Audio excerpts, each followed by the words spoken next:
नमस्कार, आप देख रहे हैं आईबीसी 24। मैं हूं आप सभी के साथ रचना नितेश और खबरों में अब छत्तीसगढ़ की बारी। अंबिकापुर में खाद और यूरिया की कमी को लेकर स्वास्थ्य मंत्री टीएस सिंहदेव ने कृषि मंत्री रविंद्र चौबे को एक पत्र लिखा है। मामले पर भाजपा राज्य सरकार को घेर रही है तो वहीं कांग्रेस सरकार केंद्र को जिम्मेदार ठहरा रही है। कृषि मंत्री रविंद्र चौबे ने कहा कि यूरिया की कमी को लेकर स्वास्थ्य मंत्री सिंहदेव का पत्र मिला है। अंबिकापुर और कोरिया के लिए यूरिया का रेक तैयार किया जा रहा है, बहुत ही जल्द कमी दूर हो जाएगी। वहीं मंत्री चौबे ने यह भी कहा कि फर्टिलाइजर देने का काम केंद्र सरकार करती है, जितना हमने मांगा है उसका 40% भी नहीं मिल पाया। नेता प्रतिपक्ष धर्मलाल कौशिक ने इस पर कहा कि राज्य सरकार को केंद्र को भेजे गए खाद्य संबंधित प्रस्ताव को सार्वजनिक करना चाहिए। उन्होंने ये भी कहा कि एक मंत्री दूसरे मंत्री को पत्र लिखता है, इससे समझा जा सकता है कि कोई मंत्री कितना उपेक्षित है। उन्होंने कहा कि सरकार में एकजुटता नहीं है और सरगुजा उपेक्षित हो रहा है। स्वास्थ्य मंत्री टीएस सिंहदेव ने कृषि मंत्री को लिखे पत्र में वर्ष 2020 और 2021 में सरगुजा को प्राप्त हुए खाद का आंकड़ा भेजा है। कांग्रेस की सरकार आने के बाद में खाद की कमी और किल्लत दिखाई देने लगी है। जब तक यहाँ पर भारतीय जनता पार्टी की सरकार थी, कहीं खाद की कमी नहीं थी। मंत्री से और उनके अधिकारी से जानना चाहता हूँ कि आपने दिल्ली कब आपने योजना के अंतर्गत में प्रस्ताव भेजा, उसको सार्वजनिक इनको करना चाहिए। केंद्र सरकार के द्वारा कमी की गई है। अब जब 1 लाख मीट्रिक टन की खाद की कमी है तब उसको बराबर बांटना जिलावार, मैं ऐसा समझता हूं। उसके बावजूद भी सरकार पर्याप्त व्यवस्था कर रही है। कांग्रेस आज ट्विटर पर इंडिया मांगे राहुल कैंपेन चला रही है। स्वास्थ्य मंत्री टीएस सिंहदेव भी इस कैंपेन में शामिल हुए और राहुल गांधी का 2 फोटो पोस्ट करते हुए उन्होंने लिखा कि नेता वही जो हाथ से हाथ मिलाकर चले, नेता वही जो सबके मन की बात सुने, नेता वही जो सौम्य और विनीत हो, नेता में करुणा, दया और प्यार की भावना होती है और इसलिए राहुल गांधी हमारे नेता हैं। कांग्रेस के सभी बड़े नेताओं ने इस कैंपेन में हिस्सा लिया है और पूर्व अध्यक्ष राहुल गांधी के प्रति प्रतिबद्धता जताई है।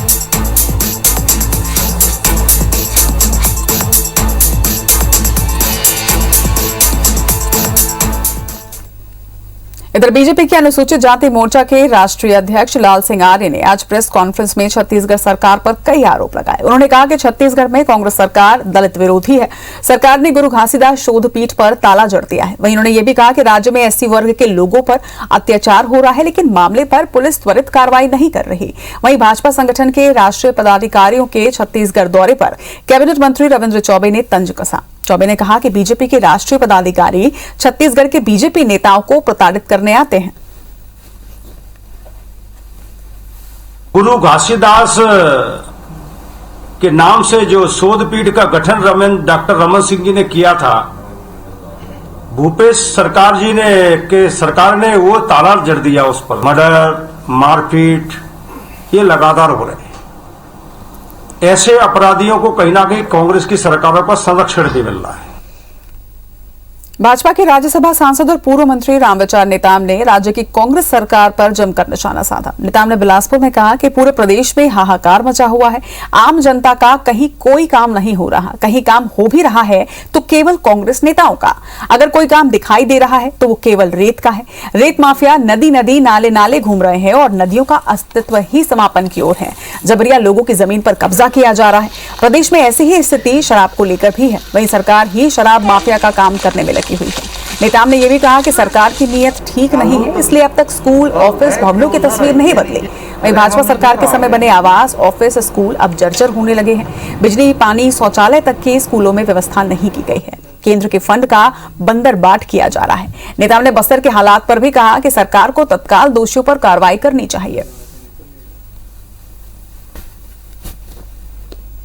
मैं समझता हूं कि इससे नक्सली पर काबू नहीं पाया जा सकता, बल्कि इसमें नक्सलवाद को और जो है बढ़ावा मिलेगा अगर कार्रवाई नहीं कर रहे हैं तो नक्सल से निपटने का काम नहीं कर रहे हैं, बल्कि सिर्फ राजनीति कर रहे हैं।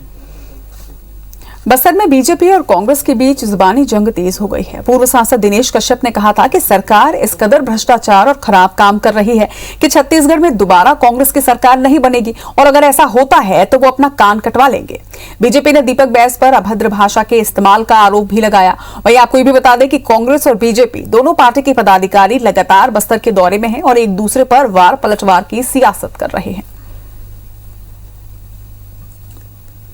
कान काट लेने का आपका तो 15 साल सरकार में रह के वैसे ही पूरा नाक तो कटी गया है।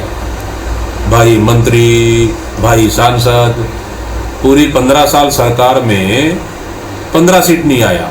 इससे बड़ी तो क्या नाक कटेगी। हाँ, बचा कुछ कान है तो 2023 में कटवा लेना। दीपक बैद जी ने ही नाक कटवा ली।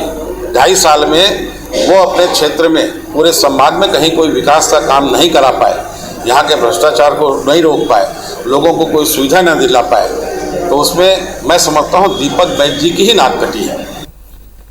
छत्तीसगढ़ में नए कृषि पंप कनेक्शन देने के मामले में बिजली वितरण कंपनी काफी पीछे हो चुकी है। जानकारी के मुताबिक पेंडिंग आवेदनों में से अब तक लगभग 15,000 ही नए कनेक्शन दिए जा सके हैं। इस माह के अंत तक 2,000 और कनेक्शन दिए जाएंगे।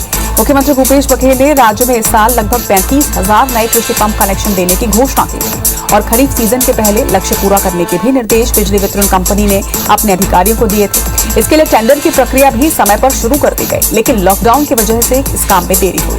वहीं बिजली वितरण कंपनी के अधिकारियों के मुताबिक पोल लगाने का काम कई क्षेत्रों में पूरा किया जा चुका है, जहां पर बरसात के दौरान भी केबलिंग की जाएगी और नए कनेक्शन दिए जा सकेंगे। वहीं खरीफ सीजन का समय पर पूरा इसके लिए किसानों को अस्थायी कनेक्शन भी दिए जा सकते हैं। तो आज की स्थिति में 35,161 पंप के अगेंस्ट में 30/6 तक के 14,450 पंप के कनेक्शंस मतलब हो गए हैं, मतलब वर्क कंप्लीट हो गया है। और हमारा मतलब जुलाई तक के 50% मतलब 35,000 का आधा करीब 17,000 पंप हमको करने हैं। सरगुजा जिले में नवापारा प्राथमिक स्वास्थ्य केंद्र को सरकार के पायलट प्रोजेक्ट हमर अस्पताल में शामिल किया गया है। टाटा कंसल्टेंसी और एनएचएम ने इस प्रक्रिया पर काम शुरू भी कर दिया है। वहीं अंबिकापुर जिला अस्पताल के मेडिकल कॉलेज में मर्ज हो जाने से मेडिकल कॉलेज में मरीजों का दबाव काफी बढ़ा है। यहाँ 500 से ज्यादा मरीज रोजाना ओपीडी में पहुंचते हैं। वहीं दूसरे सरकारी अस्पताल में चिकित्सा सेवा नहीं होने के कारण मेडिकल कॉलेज पहुंचना लोगों की मजबूरी होती है। यही कारण है कि नवापारा पीएचसी को 20 बिस्तर के अस्पताल के रूप में विकसित किया जा रहा है।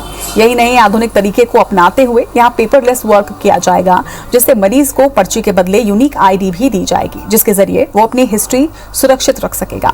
अन्य जांच की सेवाएं भी यहां बढ़ाई जाएंगी ताकि इसका लाभ मरीजों को मिल सके। पीएचसी को 20 बेड के अस्पताल के रूप में डेवलप करने को लेकर स्वास्थ्य विभाग ने अपनी तैयारियां शुरू कर दी हैं।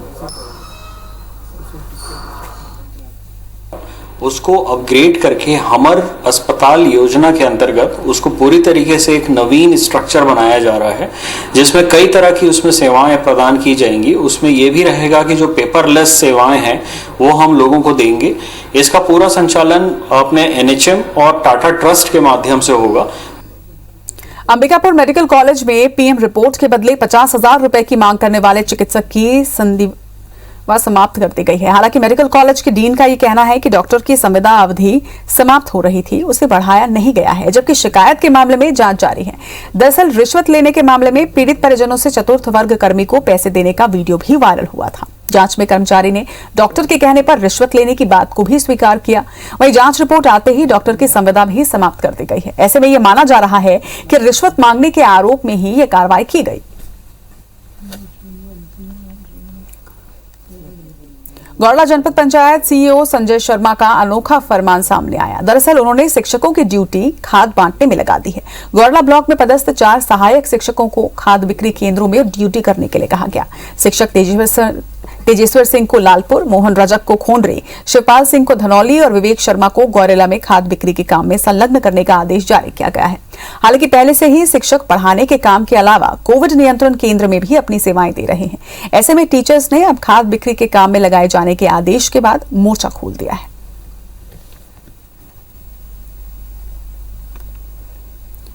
मुख्यमंत्री भूपेश बघेल हिमाचल प्रदेश के पूर्व मुख्यमंत्री वीरभद्र सिंह के अंतिम संस्कार कार्यक्रम में सम्मिलित हुए। सीएम भूपेश बघेल ने शिमला में स्वर्गीय वीरभद्र सिंह के परिजनों को सांत्वना दी।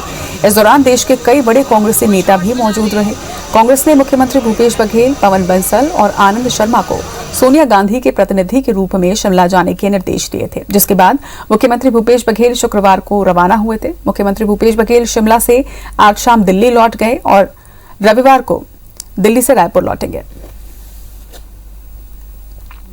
ऑनलाइन शेयर मार्केट में ट्रेडिंग के दौरान हुए नुकसान की रकम वापसी के लिए लूट की घटना को अंजाम देने वाले 2 आरोपियों को रायपुर पुलिस ने गिरफ्तार कर लिया है। रायपुर पुलिस से मिली जानकारी के मुताबिक डीडी नगर थाना के अंतर्गत आने वाले सालासार ग्रीन के फ्लैट में 2 आरोपियों ने लूट की वारदात को अंजाम दिया था। पुलिस के मुताबिक दोनों आरोपी शेयर ट्रेडिंग किया करते थे। वहीं शेयर ट्रेडिंग में नुकसान की भरपाई करने के लिए दोनों ने मिलकर लूट की वारदात को अंजाम दिया था। दोनों आरोपियों को गिरफ्तार कर पुलिस ने 1 लाख रुपए के लूट के सामान को भी बरामद कर लिया है। वैक्सीनेशन के नाम पर उनसे बातचीत की और उसी दौरान उन्होंने धक्का देकर महिला को गिरा दिया और उसके घर में सोने चांदी के जेवरात, एक लैपटॉप और एक मोबाइल, इसको लेकर वहां से चले गए थे। आयशा और उसका जो जिसके साथ शादी तय हुई है मंगेतर इरशाद, इन दोनों को गिरफ्तार किया गया है। दुर्ग जिले के धनौरा गांव में एक व्यक्ति के अपहरण करने और 30 लाख रुपए की फिरौती मांगने का मामला में पुलिस ने 3 आरोपियों को गिरफ्तार कर लिया है। दरअसल पीड़ित ने बताया कि आरोपी और अन्य साथियों ने उसे पुरानी देनदारी रकम को वापस करने के लिए बुलाया और उसका अपहरण कर ले गए, जिसके बाद आरोपियों ने पीड़ित का नग्न वीडियो बनाया और पैसे न देने पर जान से मारने की धमकी भी दी। मामले में पुलिस ने 3 आरोपियों को गिरफ्तार कर चुकी है और अन्य की तलाश जारी है। पैसे की मांग कर रहा था और उसको स्विफ्ट गाड़ी में बैठा करके ले गया था, जिसकी रिपोर्ट जो है प्रार्थी ने सोमनी थाने में की। जैसे ही प्रार्थी ने रिपोर्ट किया, उस पर तत्काल जो है FIR करके आरोपियों की उसमें गिरफ्तारी की गई है और 2 लोगों की अभी गिरफ्तारी शेष है, जिसकी बहुत जल्दी कर दी जाएगी। छत्तीसगढ़ में कहीं गांजे की तस्करी हो रही है तो कहीं अवैध रूप से जर्दा युक्त गुटखा का व्यापार चल रहा है। महासमुंद पुलिस ने ओडिशा बॉर्डर पर लेलेसर नदी घाट से 88 किलो गांजा जब्त किया, लेकिन तस्कर यहां से फरार हो गए। वहीं गांजे की कीमत 17,60,000 रुपए बताई जा रही है। पुलिस ने यहां से आरोपी का मोबाइल और कपड़े भी बरामद किए हैं। मोबाइल के आधार पर आरोपी की पहचान बुंदेली थाना इलाके के तेंदुकोना निवासी देवलाल बरिहा के रूप में हुई, जिसकी तलाश फिलहाल जारी है। इधर धमतरी में अर्जुनी थाना पुलिस ने श्यामा तराई के पास पिकअप वाहन से 49 बोरी गुटखा बरामद किया है। मुखबिर से सूचना मिली कि बालोद की ओर से एक पिकअप वाहन में बड़ी मात्रा में गुटखा धमतरी लाया जा रहा है। जब्त गुटखे की कीमत 6.5 लाख रुपए की बताई जा रही है। वहीं जानकारी के मुताबिक गुटखा धमतरी के सिहावा चौक स्थित पहलू नाम के गुटखा कारोबारी के पास लाया जा रहा था। चिचोला के झूरा नदी पुल के पास लगातार सड़क दुर्घटनाएं हो रही हैं। बीती रात 2 सड़क दुर्घटना में 2 लोग यहां घायल हुए। वहीं आज सुबह में नागपुर से टमाटर लेकर आ रहे ट्रक ने नियंत्रण खो दिया और ट्रक पुल के डिवाइडर से टकराते हुए सड़क के बीचों बीच पलट गया। हादसे में ड्राइवर को मामूली चोट आई तो वहीं टमाटर सड़क और पुल के नीचे बिखर गया। मामले की खबर लगते ही आसपास के ग्रामीण टमाटर लूटने के लिए यहां पर पहुंच गए। वहीं दूसरी घटना में पोटेकोहरा चौक चेक पोस्ट में कागजात जांच कराने लाइन में खड़े ट्रेलर को पीछे से आ रहे कंटेनर ने ठोकर मार दी। कंटेनर ड्राइवर के पैरों में गंभीर चोटें आई हैं, जिसे जिला अस्पताल में भर्ती करवाया गया। झूरा नदी पुल के पास सड़क निर्माण एजेंसी ने दुर्घटना रोकने के लिए कोई भी सुरक्षित उपाय नहीं किए हैं। छत्तीसगढ़ की खबरों में फिलहाल इतना ही। आगे देखिए खबरें मध्य प्रदेश की। नमस्कार।